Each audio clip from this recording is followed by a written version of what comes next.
Akarshan Films present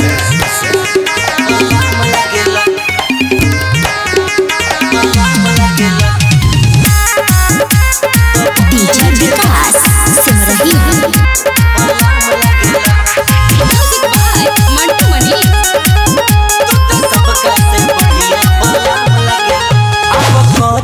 पिया का जरवा हो नहीं केहू के लागे नजरवा हो पिया का जरवा हो नहीं केहू के लागे नजरवा हो। तू तो सचहू में आइटम बम लगेला काला चश्मा प सैया दबंग लगेला। तू तो सबका से बढ़िया बलम लगेला कोनो फिल्मी हीरोआ से न कम लगेला। तू तो सबका से बढ़िया बलम लगेला काला चश्मा प सैया दबंग लगेला सैया दबंग लगेला तू ही हवा जान हमार तू ही आसमान हो तोहरे में बसे राजा पगली के परान हो। तोहरे में बसे हई पगली के परान हो।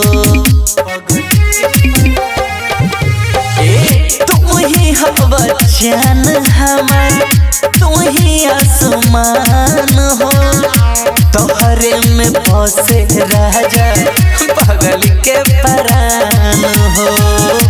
तोहरे में बसे तहरा पगल के परान हो। हम तो हरानी तू हमारा जा तनी बेशरम लगेला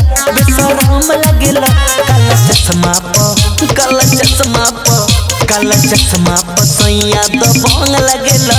तू तो सबका से बढ़िया बलम लगेला कोनो फिल्मी हीरोआ से न कम लगेला। तू तो सबका से बढ़िया बलम लगेला काला चश्मा प सैया दबंग लगेला सैया दबंग लगेला नाही सब दुनिया कौनो करस नैना चारी जुग जुग जिया के हो बोली बिहारी जुग जुग जिया पियो बोली बिहारी।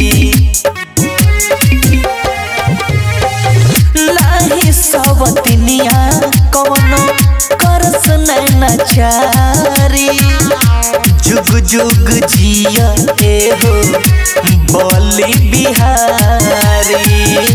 नजरो न लगे हो बोली बिहारी।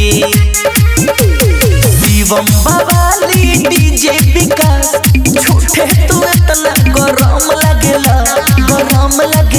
काला चश्मा प सैया दबंग लगेला। तू तो सबका से बढ़िया बलम लगेला कोनो फिल्मी हीरोआ से न कम लगेला। तू तो सबका से बढ़िया बलम लगेला। रिया रिकॉर्डिंग स्टूडियो नरकटियागंज।